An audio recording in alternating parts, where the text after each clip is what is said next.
For the younger ones who didn't know, we would teach them. The kupuna and the aunties and the uncles would teach them. You know, we have to protect and keep our culture going. Oh my goodness. Woki Lehua, sit down. Auntie's talking. Kunane, is something the matter with your sister? She won't sit down, Auntie. Auntie, I'm trying to get something out of my pocket to feed the bird. Lehua, do you have a cracker for the bird? I saved a musubi from my lunch. Ew. I can't believe you stuck rice in your pocket. Mom's gonna be so mad. Kunane, the bird is hungry and scared. I feel so sad. What happened, Lehua? Our Kolohe cousin hit it with a rock. See, he's doing it again. Oh, weh. He hit the bird and it got scared and I cried and now I'm sharing my musubi from lunch. Here, bird, come. Come have a snack, little bird. Lehua, I don't think you're gonna get a bird to land on your hole. Now you've made a friend. Give me some of that rice. I want to try. E ho'olohe, children. Do you hear the bird talking now? He's saying thank you for taking care of me.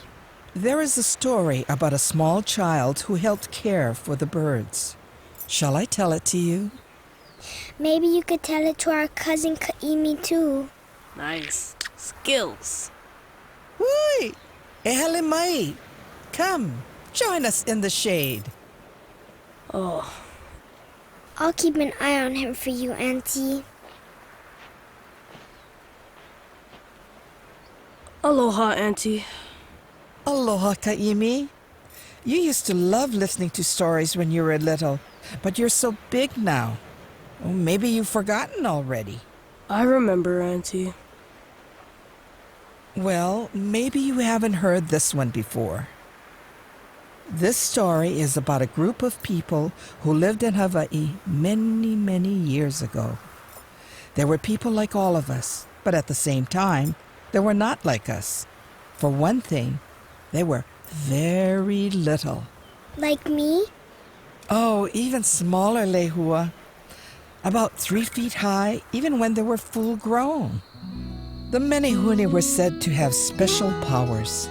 They could make themselves disappear and could build large, complicated things very quickly. They built heiau and the walls of fish ponds, and no one saw them working. Didn't they work at night? Aye, pololei. The Menehune did their work at night and slept during the day. One time, I saw the long ditch they built on Kaua'i. It went right into the mountain and came out the other side. Maybe you do remember this story, Kaua'i. The Menehune were hard workers, and they were also caretakers of the forest.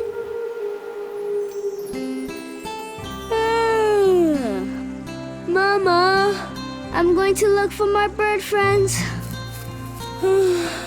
Kēhau was a Menehune child who lived deep within Wainiha Valley on the island of Kaua'i.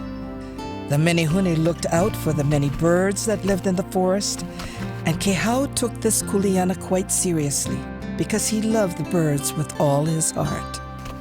In those days, birds were abundant in the forests of Hawaii.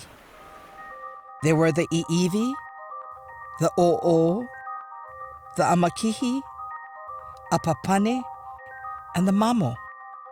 At that time, the feathers of these birds were used to make intricate kahili, capes, and lei for the ali'i.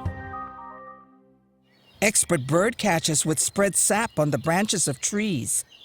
When the birds landed, they got stuck, and the men would capture them. They would pluck just a few feathers from each bird and then set it free In this way, the birds lived on to grow new feathers and sing their beautiful songs.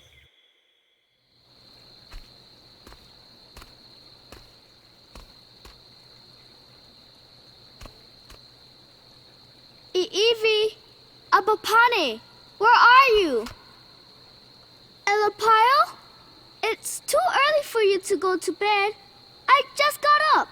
There's still a little sun left in the sky. Come and play with me. The forest was so quiet. Kēhau knew something was wrong. Huh?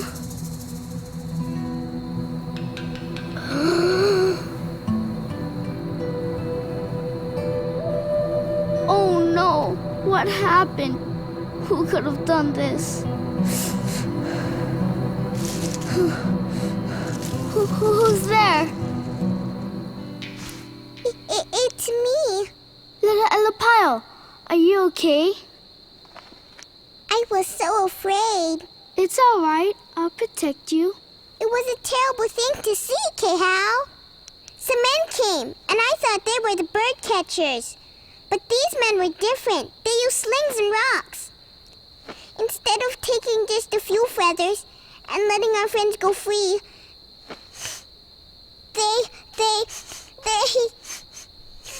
They didn't even bury them.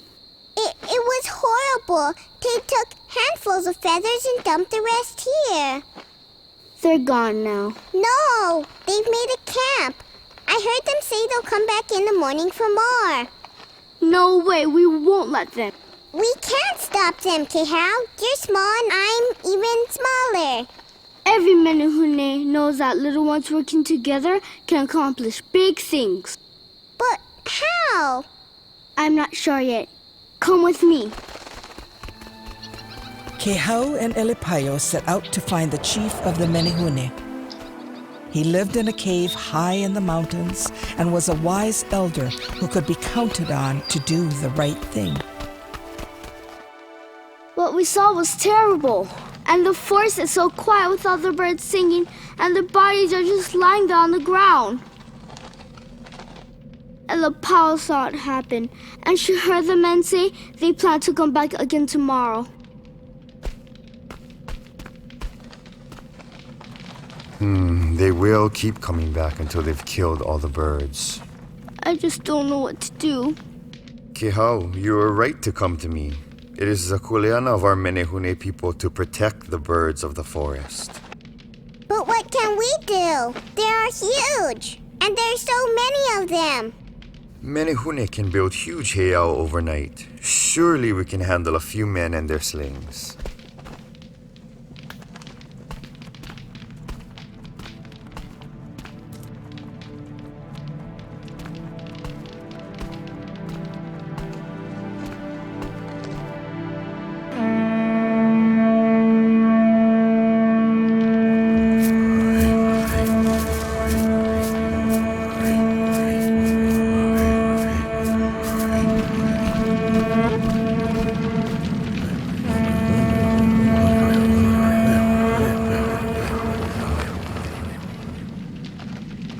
To help too, if I may. You and Elepaio will lead us there, Kēhau. Show us where it happened and help us find their camp. Elepaio and Kēhau led the Menehune Chief and his warriors through the dense forest of Wainiha Valley.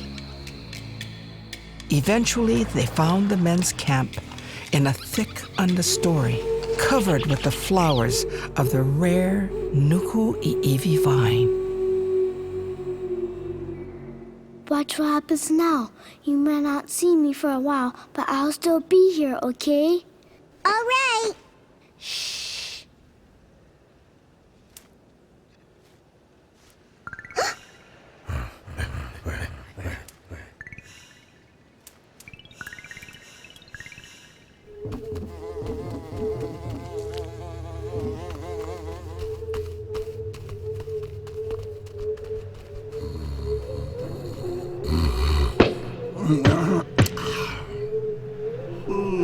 Knock it off. Hey, stop it. I'm sleeping. Ow! Not funny, guys. Ow! Ow! Ow! Stop hitting me! Ow! Ow! Knock it off! Whoa.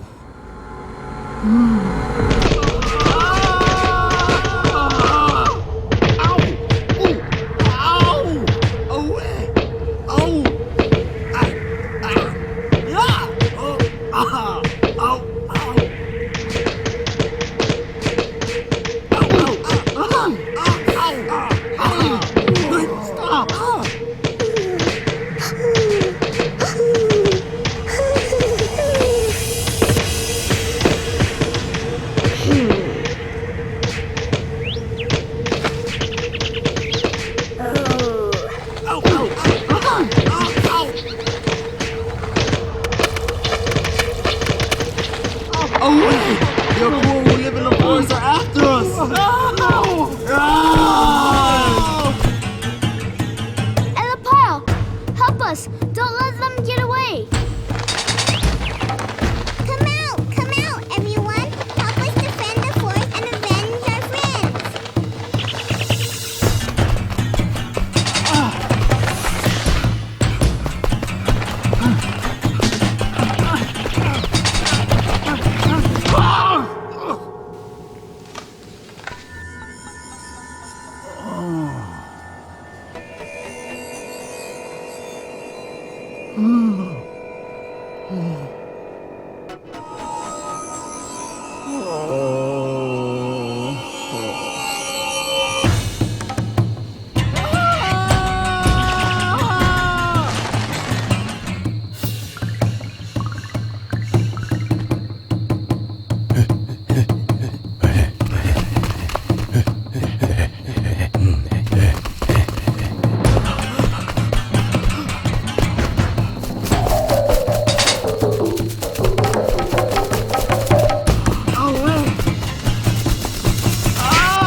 No, please!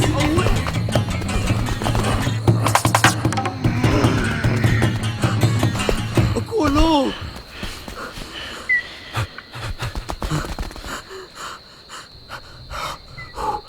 Oh.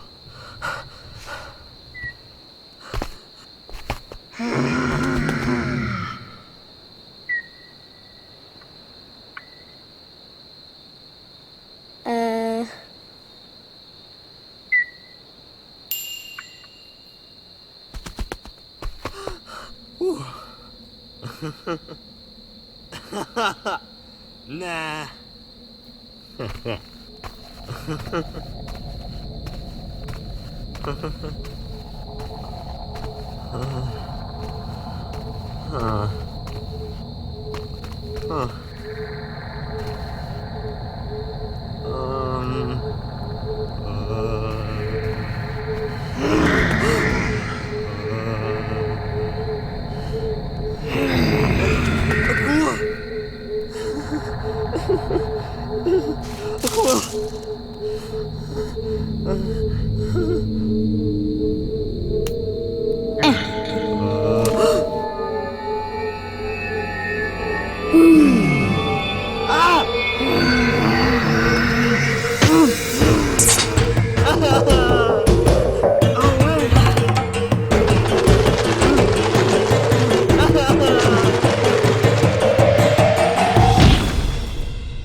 Away!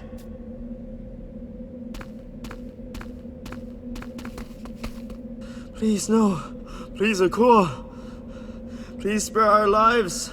You didn't spare the lives of the birds.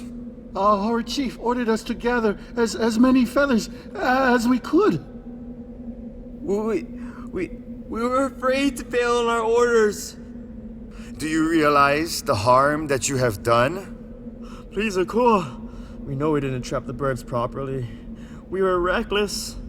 You came for feathers and destroyed the very source of your treasure.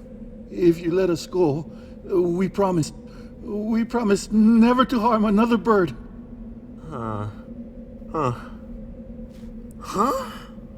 Menehune! Ow!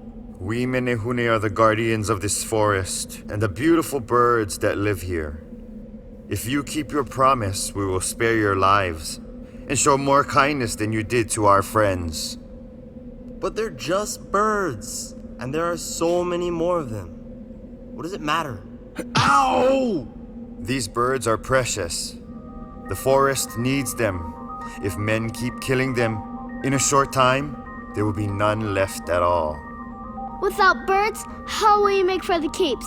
And how will we hear their songs? There's nothing that can replace them.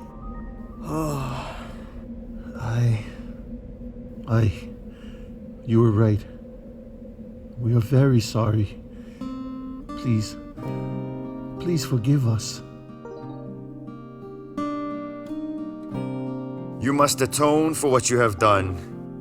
Every bird is part of the perfect order of life in the forest. By spreading seeds, the birds keep the forest growing. That is pono, or correct balance. So you must now do the work of the birds you have killed. You must plant and care for new life in the forest. You must make it pono. But remember this. You must promise not to take anything from this forest until the trees are once more filled with birds. Food, medicine, and wood for your canoes must be found elsewhere. You will use the feathers you have so cruelly taken to make a beautiful kahili. Place it in front of your haleali'i as a symbol of your promise. By the time you have finished these tasks, you will understand that the people and the trees and plants are all connected in the forest.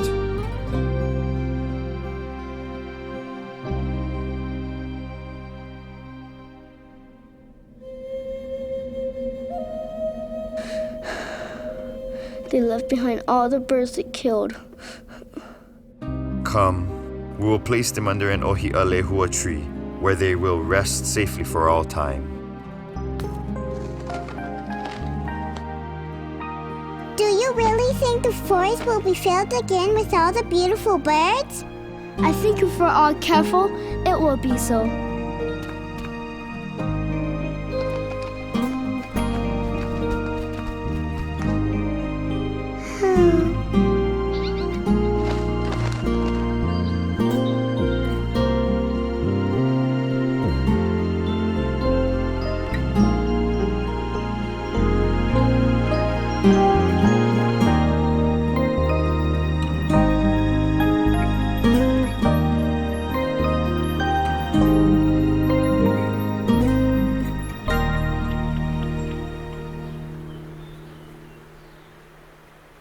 And so the men kept their promise and stayed out of the forest. Then all the birds came back? Nah, I bet I know what happened. Tell us, Ka'imi. I bet those guys kept their promise, but other things happened too. Aye. Many things happened that affected the forest. And many of the bird songs that our ancestors enjoyed are no longer heard today. Some birds have become scarce. Many others did not survive. That's a sad story. Yes, but it's also a story about hope, because the men who killed the birds came to understand the result of their actions. It's always a hopeful story when people are able to learn the error of their ways and to make better choices the next time. Mahalo for the story, Auntie. We're so happy you joined us, Ka'imi. I can show you how to make friends with a bird. First, you need to carry around a musubi in your pocket. Here, you can practice this on mine. Okay, then what? Put this down. Come on, Lehua. Let's go wash your hands.